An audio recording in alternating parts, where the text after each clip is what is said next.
3 4টা মেশিন দেখছি।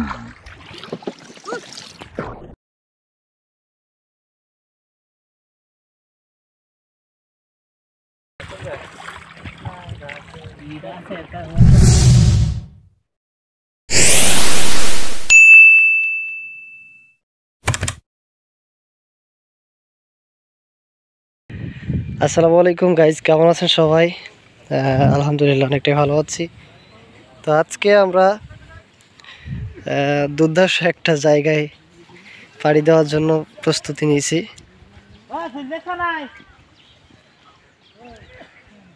এই পার থেকে আমরা সম্পূর্ণ নদীর ওই সাইডে যাব আজকে। খুবই কাদা, নিচে হচ্ছে আপনার বালি দিয়ে সিমেন্টের বস্তার ভিতরে বালি ভরে ওর উপরে ইট দেওয়া, মানে চাপ দিলে কেমন যেন লবণ লবণ লাগতেছে, বুঝছেন তো। এখানে কাদা মাখা লাগে এক সময়, কখনো কখনো পানি যখন নিচে নেমে যায়, দেখতে পাচ্ছেন এখন একটু উপরে আছে পানি, যখন আরও নিচে নেমে যাবে তখন হচ্ছে আপনার কাদা মাখা লাগবে, জুতা পরে আর যাওয়ার সুযোগ থাকে না। তো এই পরিবেশে আমরা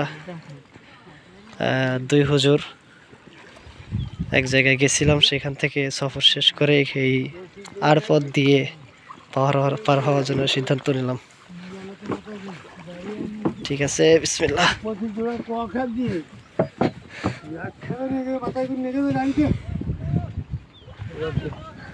দৌড় মারতে হবে, দৌড় মারেন ভাই, তাড়াতাড়ি আসেন।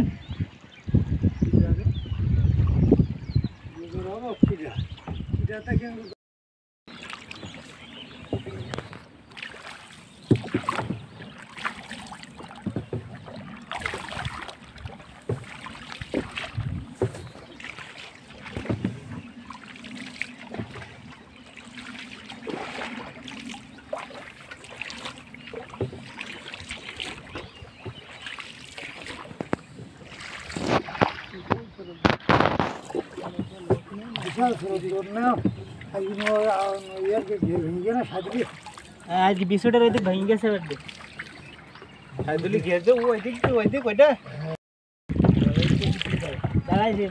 লোক আছে আবার আসছে যে জামাই চিনতে কি নাই নাকি লোক পয়সা মানে ঘন্টা আর ঘন্টা দাঁড়াই থাকতে যাওয়ার সময় আরেকজনতে বার করে নিলাম জামাই ছিল মানে গেরে কি খেগাটের বিবরণে ভালো মাছ কি হলো তো। হ্যাঁ,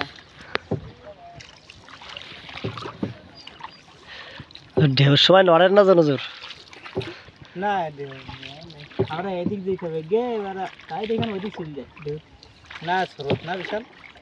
এদিকে আবি গে ওখানটা দেখতে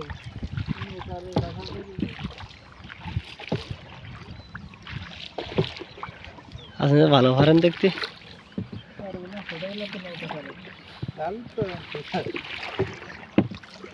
আমাদের একটা সুন্দর কাঠের নৌকা ছিল বুঝছেন, আমার এক মামা মুস্তফনগর বাড়ি, 2 তলার পরে চুরি করে বানাই দিল, পুলিশে ধরেছে আবার সুন্দর কাঠ। আমার এক মামা বানাই দিল, আমার আব্বা, আমার আব্বার ভয় দেখাইছে আমার এক মামা, তাড়াতাড়ি দিছি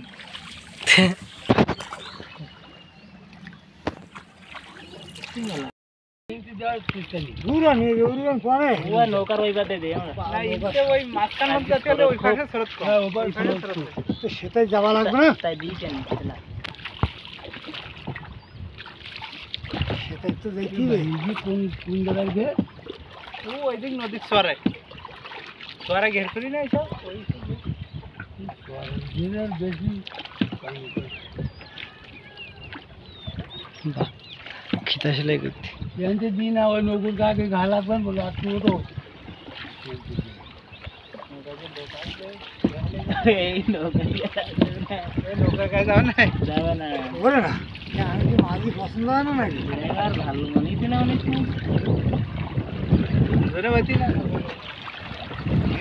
গেল গেল কিছু হবে না,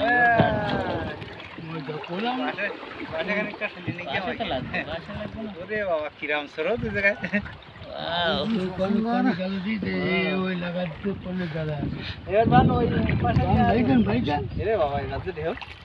অস্থির ঢেউ তো।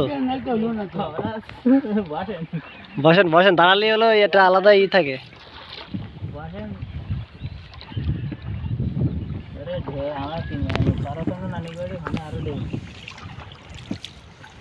My God.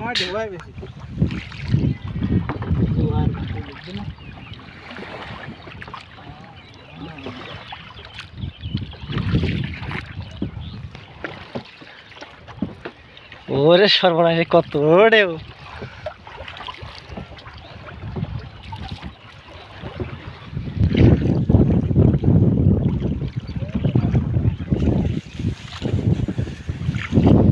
মাছ পড়ছি খুব নাই,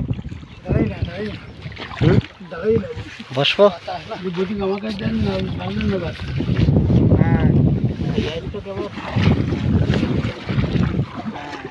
এবার ঠিক আছে।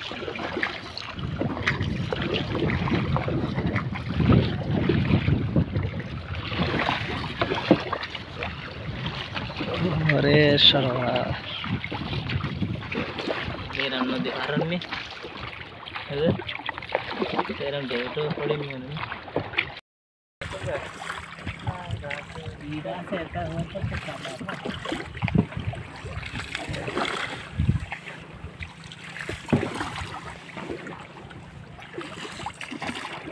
तीन इंच একটা মেশিন দেখতে হবে।